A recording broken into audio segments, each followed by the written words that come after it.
For my new skill project, I decided on working on the new skill of proper knife work and then elevate my new skill to carving based on the basic techniques that I learned over the course of 4 weeks. For the first video, I did not do any prior research to the practice session. I approached it as I typically would with just being in the kitchen. I want to point out the different points of my hand placement from my knife to the actual placement on the object that I was cutting. I had very little control over both of these items. So then as I continued my practice sessions and applying the concepts of motor behavior and how the different tasks started to be completed within my new skill, I practiced my 9 other videos with the discrete skill with a definitive beginning and end. And I referred to my other 9 videos because they were a definitive beginning and end, but on my specific 10th video, it felt more of a continuous because it felt endless. And it could also be looked at as a serial task because it had more of the minor discrete task built up into one task. So as you would say, it is more of how the performer views that task. So for me, it felt continuous, but for you, you might see it as a serial task. So as I continued logging on and doing my practice sessions, they became more structured within the practice from one to the next. They built on the knife work and the technique, and then it built on my learning, showing that I became faster in knife work and more proficient. So my first few videos, you see that they are all in real time, and then it gets to a point where I speed up the videos to show what I'm capable of within the same time range, which I kept all of my practice sessions within 5 to 10 minutes.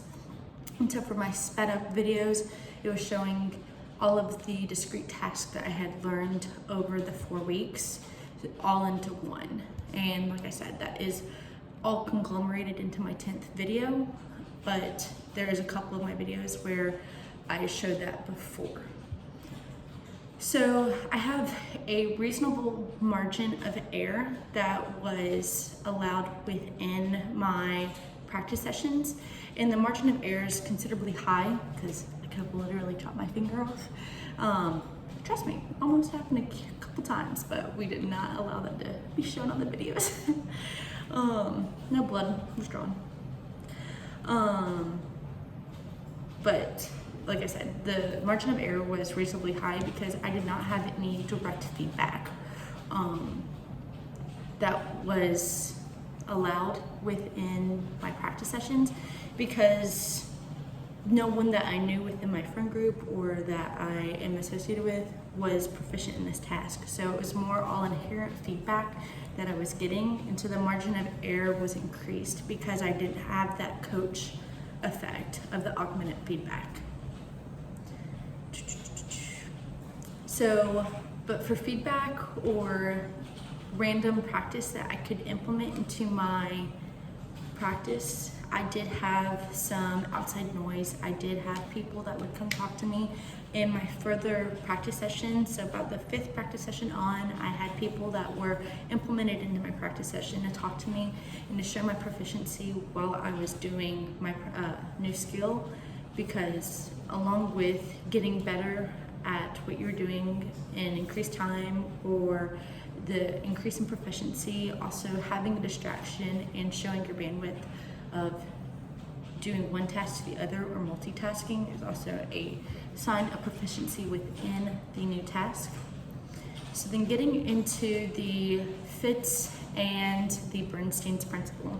So within my first couple practice sessions, considering that I didn't have anyone present in the first couple and then I did in the end, that shows the graduating from the cognitive to the fixation to the autonomous stage. That is a word.